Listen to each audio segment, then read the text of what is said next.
Bonjour à toutes et à tous, je suis très content de vous retrouver pour un nouveau sujet passionnant pour les urgences puisque c'est un gros steak entre guillemets, hein, une grosse partie des motifs d'admission aux urgences, 4 à 10% des consultations sont en lien avec une douleur abdominale aiguë.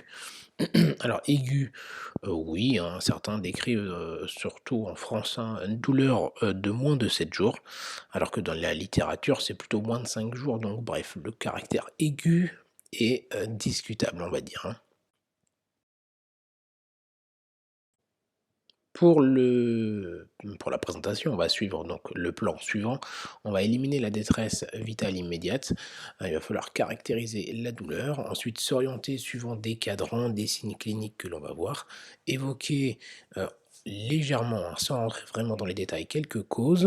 On va voir quels examens complémentaires réaliser, la prise en charge générale, et enfin quelques pièges à éviter. Alors la détresse vitale immédiate, oui, le patient peut venir avec une douleur abdominale et présenter des signes de détresse imminente. On va suivre un plan simple, ça va être le ABCDE. Donc le premier, le A et B pour le airway, ça va être la respiration qui peut être compromise en cas de vomissement, de troubles respiratoires suite à l'inhalation.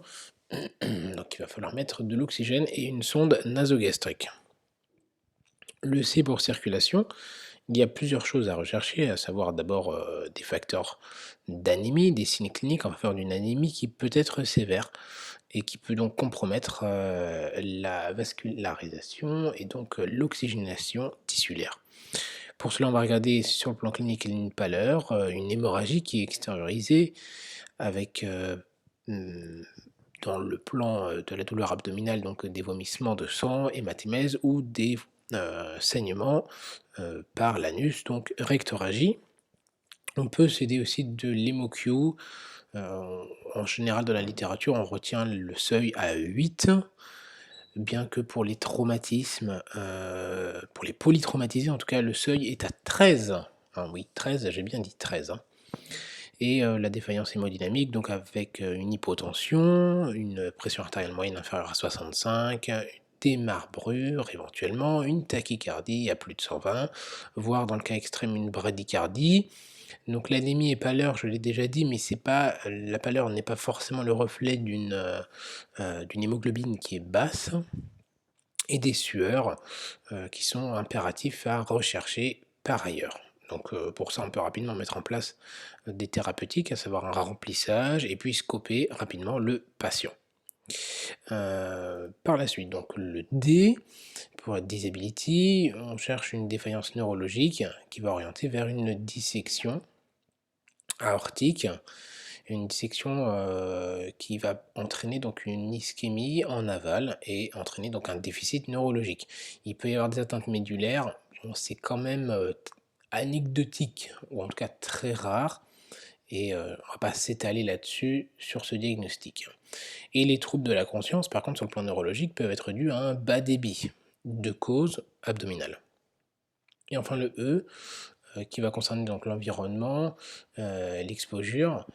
Donc il va y avoir toutes les intoxications, en tout cas certaines intoxications, qui vont donner des tableaux digestifs assez importants, mais aussi prendre en compte le contexte. Est-ce qu'on n'est pas face à une femme enceinte, une grossesse ou autre chose, hein, sur le plan gynécologique?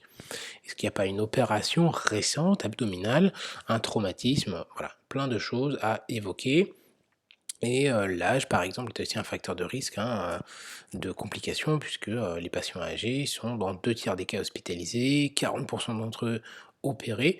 Donc vous voyez que ce sont des chiffres quand même considérables. Et certaines pathologies sont à éliminer, donc l'infarctus du myocarde, entre autres, j'ai mis entre autres, donc réaliser un électrocardiogramme, les syndromes aortiques et des autres vaisseaux. Donc je vous ai mis aortique, hein, pour bien vous en rappeler, tout ce qui va concerner le plan obstétrique et gynécologique, donc GEU, prééclampsie, etc. Et les pathologies digestives graves, hein, un type de perforation, d'occlusion d'organes, bref, il y a le choix. Concernant la douleur, puisque c'est un topo sur la douleur abdominale quand même, il va falloir la caractériser et ça va nous permettre de nous orienter. Selon le type de la douleur, est-ce que c'est une crampe, une brûlure, est-ce que ça pique, est-ce que ça tord, est-ce que la douleur va quelque part, est-ce qu'elle irradie? C'est un élément important à prendre en compte. Les facteurs déclenchants, la nourriture, le changement de position, les vomissements, etc. L'intensité de la douleur qu'il va falloir coter pour permettre la prise en charge antalgique adaptée. L'horaire, est-ce que c'est plutôt le matin, le midi, le soir? Depuis combien de temps et en heures? Le seuil de 5 heures est important à prendre en compte. On va le voir après. Et les symptômes associés avec vomissement, par exemple l'hématémèse, diarrhée, constipation, rectorragie, des signes fonctionnels urinaires, de la fièvre, bref, je vous le dis, il faut faire un examen complet. Et quelle est l'évolution? Est-ce que c'est aigu ou une pathologie chronique qui présente des épisodes aigus parfois? Et est-ce que c'est la première fois que le patient décrit ce genre de douleur?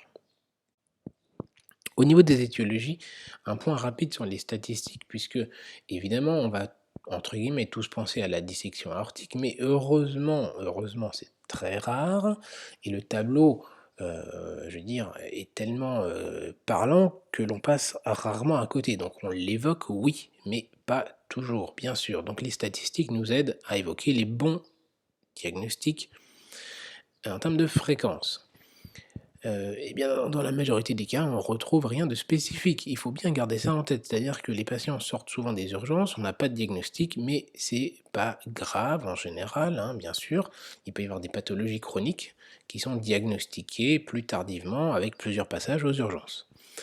Le diagnostic d'appendicite, 28%. Il y a une vidéo sur la chaîne, allez la voir.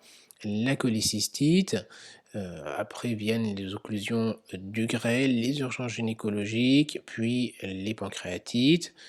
C'est pareil, il y a un topo sur la chaîne, allez le voir. Colique néphrétique, 3%, ulcère perforé et autres diagnostics. Ces statistiques sont issues alors, de certaines études que vous trouverez en lien.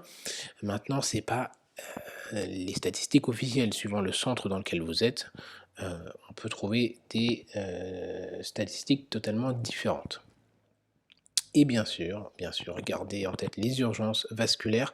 Vous prenez n'importe quel vaisseau abdominal et vous faites ce que vous voulez avec. On peut l'obstruer, l'emboliser, le disséquer. Bref, ça fait des douleurs et c'est très urgent de diagnostiquer ces pathologies. Alors maintenant, voyons cadran par cadran. On découpe donc l'abdomen en trois parties de manière verticale et en trois parties de manière horizontale. On en obtient 9. Vous constatez que c'est pas forcément ce que l'image que l'on a en tout cas sur les livres ou dans la littérature, c'est volontaire, ça permet de mieux se rendre compte ce qu'il se passe avec cette vue un peu plus éclatée entre guillemets. On va commencer par l'hypocondre droit parce que là il y a beaucoup de choses à évoquer. La liste est longue. Alors, en termes de fréquence, ou pas forcément de fréquence, hein, mais on retrouve la colique hépatique, dans cette fameuse douleur, quand il y a un calcul qui vient s'enclaver, la cholécystite, une fois qu'il y a l'inflammation, l'angiocolite qui va être infectée au niveau des voies biliaires, l'hépatite qui peut être douloureuse, un foie cardiaque, puisqu'il va y avoir une rétention, en tout cas une distension au niveau de la capsule qui va provoquer cette douleur, l'appendicite rétrocécale, très vicieuse, hein, puisque la douleur est très haute, mais il faut pouvoir évoquer cette appendicite, qui n'est pas d'une localisation typique, la diverticulite, un obstacle colique, donc j'entends par là une occlusion, ça peut être même un cancer, hein, par exemple, et là vous pouvez prendre tous les cadrans, hein, et la douleur peut être un peu diffuse même. La pleuropneumopathie, est-ce que c'est vraiment abdominal? Telle est la question. Colique néphrétique, oui, il y a le rein qui peut aussi donner des douleurs comme au niveau des voies biliaires quand il y a quelque chose qui obstrue des tuyaux. La pyélonéphrite est douloureuse, l'infarctus rénal plus rare, mais aussi bien sûr douloureux, je vous ai dit, toujours ces histoires de vaisseaux. On descend un petit peu et volontairement, j'ai pris donc le flanc gauche avec la fosse iliaque gauche, droite, pardon, excusez-moi, hein, donc flanc droit et fosse iliaque droite, et c'est tout à fait volontaire puisque les pathologies peuvent être globalement entre guillemets «confondus». Donc l'appendicite, si on descend progressivement, on va tomber sur, point, de McBurney. C'est la localisation plutôt typique. Il peut y avoir une iléite, plutôt terminale dans ces cas-là, une diverticulite, une atteinte au niveau du côlon, une colique néphrétique qui descend, une pyélonéphrite, l'infarctus rénal, on en a parlé, une grossesse extra-utérine, torsion salpingite, pensez encore gynécologie, et les discopathies peuvent donner des douleurs projetées. On remonte un petit peu au milieu, ces fameuses épigastralgies. On pense tous à l'ulcère gastro-duodénal ou la gastrite ou même le reflux. Donc évidemment, on va y penser, mais n'oublions pas l'infarctus du myocarde de présentation atypique, plutôt décrit chez la femme, mais tout à fait possible chez l'homme aussi. Les syndromes aortiques, qui sont nombreux, je vous l'ai dit, la pancréatite, la colique hépatique à nouveau, cholécystite, l'angiocolite et différentes colopathies. Bref, encore une fois, il y a plusieurs pathologies, mais il faudra surtout évoquer celle-là.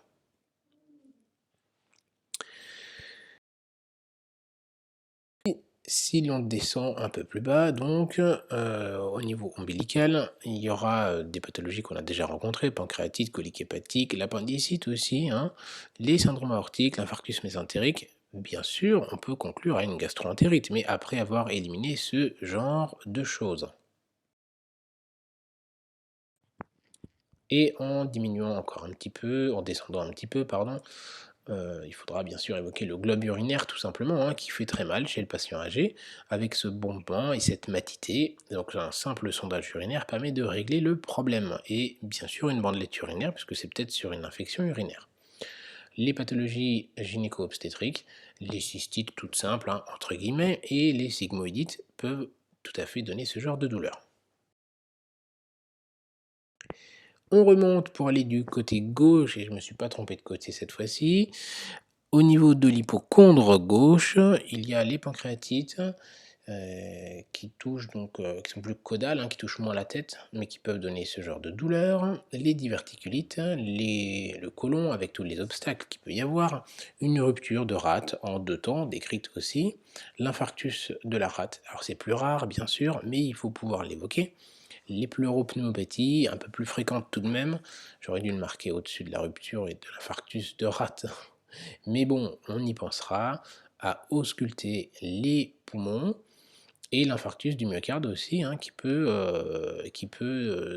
avoir une présentation plus abdominale, mais il faudra donc bien sûr faire un électrocardiogramme. Et encore une fois, on descend avec volontairement au niveau du flanc gauche et de la fosse iliaque gauche, et ben, des présentations un peu similaires comme de l'autre côté, hein, donc diverticulite, le côlon, la colite ischémique, puisque la vascularisation du côlon est plus fragile du côté gauche. Donc vous pouvez retrouver le topo qui était fait là-dessus. Les coliques néphrétiques encore, pyélo, infarctus rénal, toujours les problèmes gynéco-obstétriques et encore les discopathies. Et enfin, quand la douleur est un peu partout et qu'on ne sait pas trop, eh bien, il y a d'autres pathologies à évoquer, toujours à peu près les mêmes, hein. L'occlusion peut avoir une présentation un peu atypique. Et là, les pathologies métaboliques, c'est intéressant d'évoquer l'insuffisance surrénalienne aiguë, c'est relativement rare. Il faut y penser en cas de forte déshydratation, éventuellement de corticothérapie au long cours. La glycémie peut aider pour l'hypoglycémie et aussi la décompensation acidocétosique. Et en cas de d'hémolyse, par exemple, eh bien, la biologie pourra nous aider. La crise des drépanocytaires, ce sont les antécédents. La maladie périodique et la fièvre méditerranéenne familiale, tout ça. Bon, effectivement, c'est compliqué, mais on peut arriver et aboutir au diagnostic après plusieurs venues aux urgences. C'est malheureux d'avoir un diagnostic aussi tard, mais c'est comme ça, malheureusement, souvent. Et enfin, certains toxiques, je vous parlerai d'un cas en toute fin de vidéo, donc restez bien.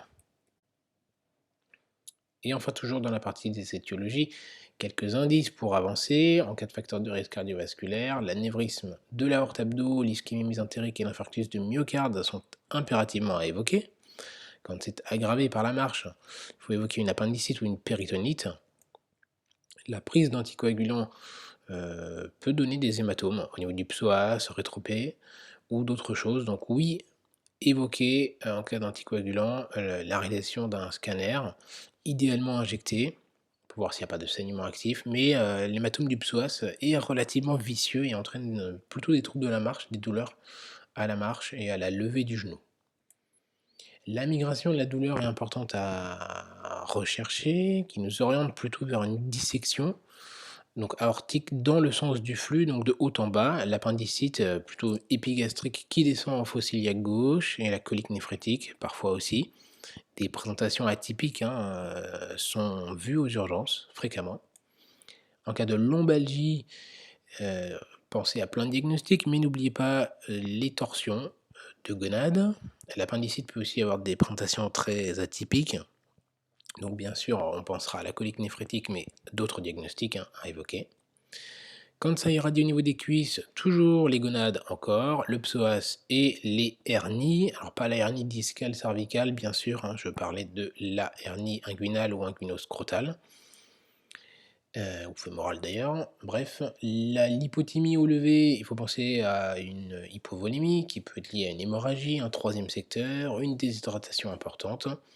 Et 2 choses importantes, très, très importantes d'ailleurs, l'hématurie. Ça peut se voir dans quasiment tout, puisqu'il y a 10 des adultes qui ont une hématurie. Alors c'est pas l'hématurie rouge sanglante, hein, je parle d'une hématurie à la bandelette. Et les patients gériatres, hein, ils n'ont pas de température, ils disent pas, ils localisent mal, bref, ils peuvent un peu tout faire en cas de douleur abdominale. Alors maintenant que vous avez en tête un peu toutes les variables, on va voir quelques, causes un tout petit peu plus en détail de douleur abdominale.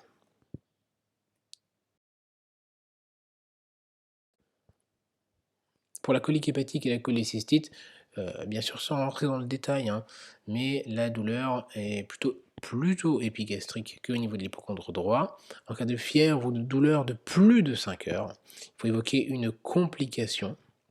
Et donc là, on sera amené à effectivement, hein, aller plus loin dans les explorations, où on pourra faire facilement une échographie abdominale. Et il y a des migrations lithiasiques, donc une douleur qui est là, qui passe et qui peut revenir, avec un bilan biologique pouvant être perturbé à partir de la 6e heure seulement. Vous voyez que, le tableau de colique hépatique, donc le petit calcul qui vient s'obstruer et pouvant donner un tableau de cholécystite par la suite avec une inflammation et un épaississement de la vésicule biliaire.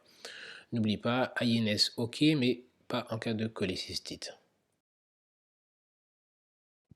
L'angiocolite maintenant, donc une inflammation, une infection au niveau des voies biliaires, eh bien, c'est pas toujours ictérique. Eh bien non, la fameuse triade n'est pas toujours là et heureusement que nous n'attendons pas à chaque fois la fameuse triade pour traiter et pour diagnostiquer, sinon on en manquerait et les voies biliaires ne sont pas toujours dilatées. Il n'y a pas toujours de calcul, bah oui, 85 des cas liés à une obstruction de calcul, mais dans 15 des cas, il y en a pas. Et en plus, si le calcul est isodense à la bile, eh ben, on ne le verra pas au scanner. Donc oui, l'échographie, on peut le voir. Oui, le scanner, à faire d'abord. Mais c'est vrai que la bili-IRM peut être très intéressante si on peut l'avoir en urgence. Et l'évolution de l'angiocolite, c'est souvent le choc septique en devenir, donc à surveiller de près. L'occlusion digestive, qu'est-ce qu'il y a à dire rapidement? Regardez les antécédents. Est-ce que l'abdomen a été incisé rien qu'une seule fois pour une cœlioscopie? La douleur peut être parfois sévère et brutale en cas de volvulus ou de bride. Pensez à checker les sacs hernières, bien sûr. Et au niveau du scanner, il doit y avoir dans les comptes rendus la taille, la dilatation du grêle. Si c'est à plus de 40 mm, ça peut changer la prise en charge et contre-indique une cœlioscopie. S'il y a des vomissements, bien sûr, et une forte suspicion d'occlusion, on peut mettre la SNG directement à l'admission. Pensez à l'inhydratation, le scanner et la chirurgie. Pour la péritonite, qu'est-ce que je voulais vous dire? Eh bien, un cas qui a été un peu difficile, début brutal, 6 perforations par exemple, majoré au mouvement, à la toux, à la respiration et l'abdomen ne respire pas. Vous voyez l'abdomen normalement qui se gonfle lorsqu'il n'y a pas de souci d'ailleurs. Et en cas de péritonite, eh bien l'abdomen ne respire pas pour limiter un maximum les douleurs. Et en cas d'échographie, on peut tomber des fois sur des choses comme ça. et je vous donnerai le diagnostic par la suite pour cette patiente qui était venue pour un traumatisme abdominal mineur et qui avait un abdomen un ventre de bois, on peut dire, hein. C'est effectivement le cas, donc un tableau de péritonite par la suite.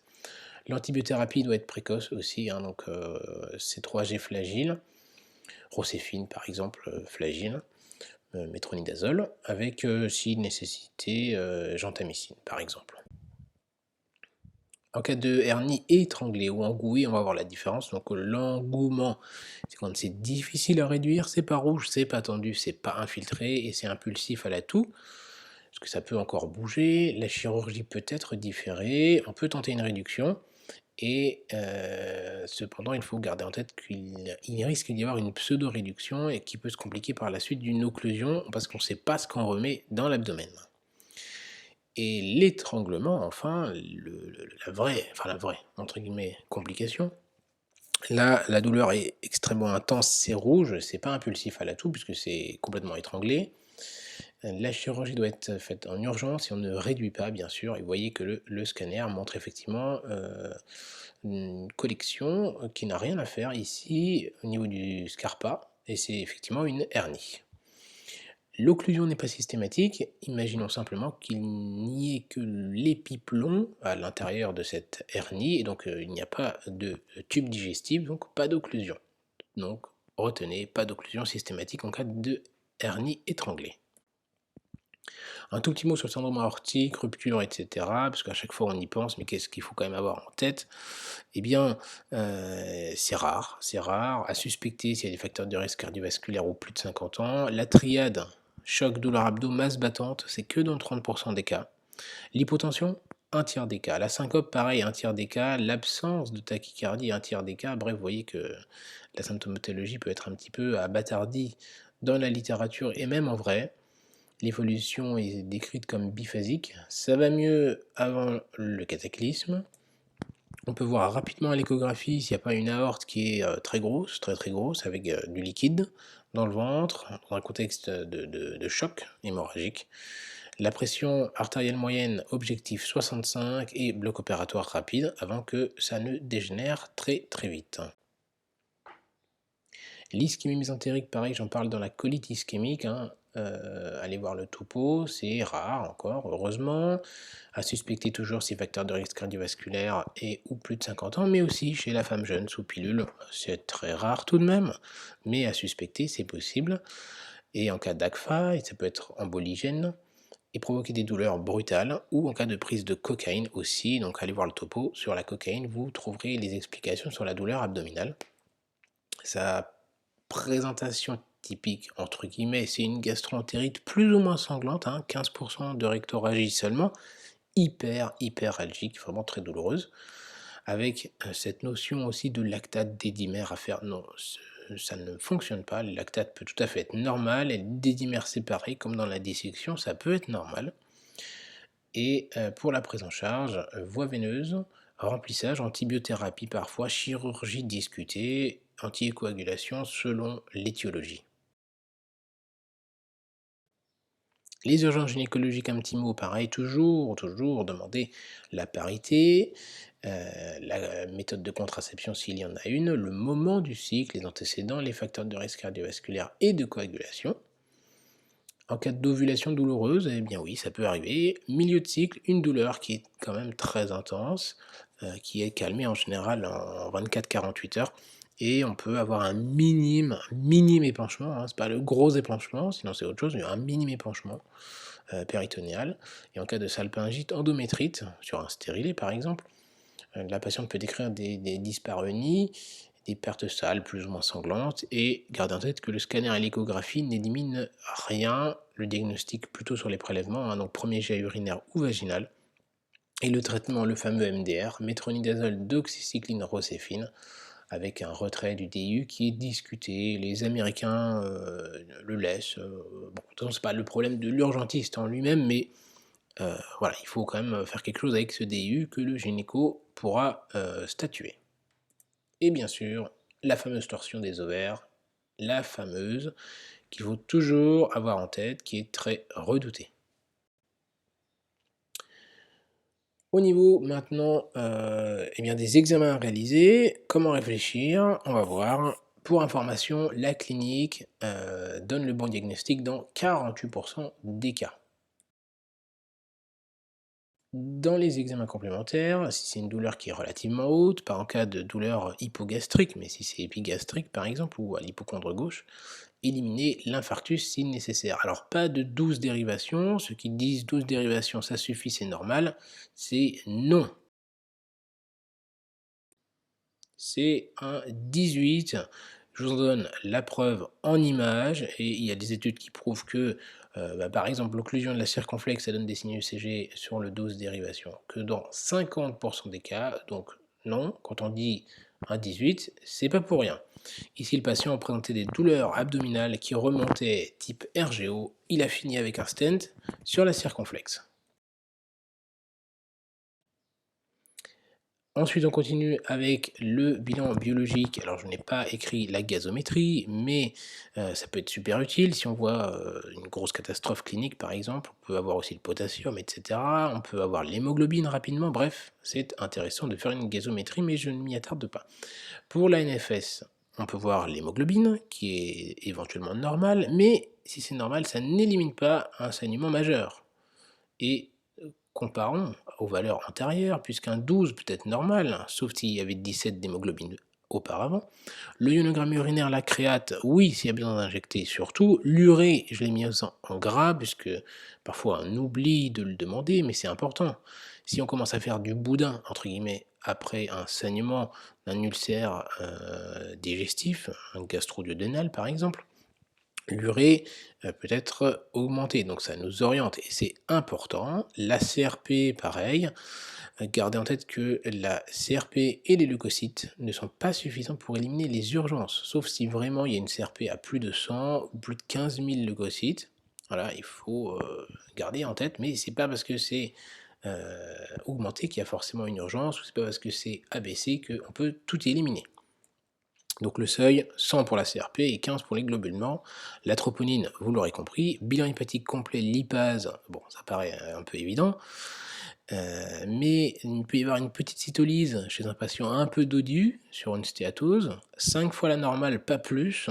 Au-delà, c'est vraiment pathologique. Et les bêta-HCG, on se demande bien pourquoi chez les femmes après avoir vu tout ce qu'on a vu.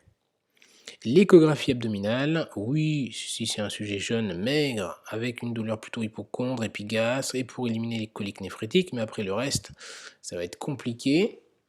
En tout cas, c'est limité, on va dire. Et le scanner injecté, oui, mais il y a plein de cas, hein. Occlusion, ischémie, des signes péritonéaux, une douleur suspecte, on ne comprend pas trop.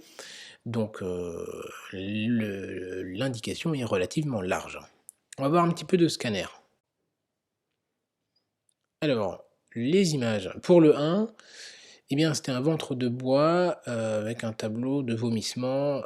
C'était une perforation du sigmoïde. Vous voyez l'air au niveau du haut de l'image du scanner. Il y avait de l'air et un peu d'épanchement. Pour le 2, c'était une lombalgie qui allait un petit peu au niveau du ventre, avec une hémodynamique instable chez une dame âgée, avec des facteurs de risque cardiovasculaire qui a présenté une dissection aortique, donc une douleur, la fameuse migratrice. Pour le scanner numéro 3, c'est un jeune avec vomissement apyrétique, pas de CRP, mais la douleur qui était persistante. Et oui, on allait jusqu'au scan malgré tout ça. Et vous voyez le stercolite qui signe l'appendicite. Pour le 4, c'est cette fameuse échographie tout à l'heure que je vous évoquais, traumatisme mineur avec une difficulté pour aller à la selle et hématurie. C'était une rupture de vessie, bon très rare, mais je vous le présente tout de même sur ces images. Le 5, un Murphy avec un bilan biologique normal, encore douloureux, donc vous voyez que c'est un peu atypique. Il y a la douleur, le bilan est normal. Qu'est-ce qu'on fait? Eh ben, on peut aller jusqu'au scanner. Il n'y a aucune raison de ne se priver du scanner. Et donc, il montre plein de calculs dans la vésicule biliaire, légèrement épaissie tout de même. Et enfin, une lombalgie pour la 6 qui irradie dans l'aine chez une femme obèse. On peut difficilement faire l'échographie et donc on constate effectivement le fameux calcul de la colique néphrétique. Pour les autres examens complémentaires, la consultation gynéco, oui, en cas de GU, de torsion d'ovaire, de pathologie pelvienne inflammatoire, limite entre guillemets à discuter, mais on ne se prive pas d'une consultation gynéco en urgence s'il y a ces motifs et ces diagnostics évoqués. Une réévaluation le lendemain est tout à fait possible, si le patient est stable, est soulagé, qu'il n'y a pas de critères de gravité bien sûr. Le diagnostic est changé dans 33% des cas, on change le traitement dans 14% des cas et indication chirurgicale éventuelle dans 3% des cas. Donc vous voyez que on peut être assez serein pour la réévaluation le lendemain. Et maintenant on va voir quand même la prise en charge.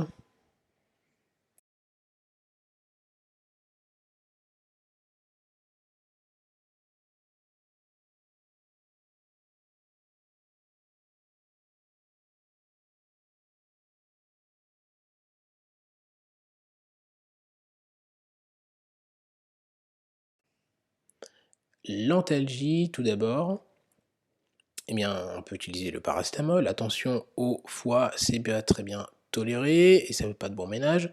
Le spasfon, alors c'est ouais, fluoroglucinol, c'est bof bof quand même, mais on peut le mettre. Des fois, ça aide. L'acupan 20 mg IV, oui, c'est pas mal. Péros, c'est pas bon. Attention, attention, ça favorise les pancréatites. Donc, on ne donne pas en cas de pancréatite, mais des fois, on est un peu embêté.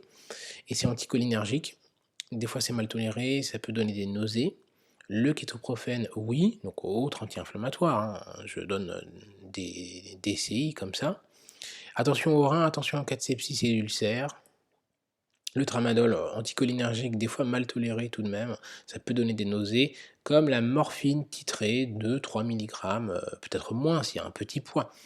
Et il faut surveiller le patient. On dit scoper, c'est juste qu'il peut, si c'est mal toléré, faire une bradypnée. Voilà, c'est décrit, c'est médico-légal, il faut le faire, c'est mieux. Et il y a des risques de vomissement associés, donc attention, se méfier surtout en cas de douleur abdominale. Les IPP, oui, hein, s'il y a un ulcère, une gastrite éventuellement. Donc pantoprazole, oui, on peut mettre, hein, bien sûr, au contraire. Et un antiémétique, par exemple le Zofren, ondansetron, qui est tout à fait efficace. Et je vous en donnerai un autre par la suite. Pour l'antalgie, un dernier mot. Bien sûr, on respecte la position antalgique du patient en chien de fusil décrite, hein, par exemple, pour la pancréatite ou d'autres. Se méfier en cas de vomissement, par contre, parce qu'il y a un risque d'inhalation. Donc, on respecte la position, mais dans les limites, hein, du possible. Et l'hydratation, oui, voie veineuse, hein, une ou deux s'il y a une instabilité hémodynamique, bien sûr, et une bonne hydrate NaCl ou ringer lactate s'il y a une chirurgie possible ou un scanner injecté pour le préparer à éliminer progressivement eh bien le produit de contraste.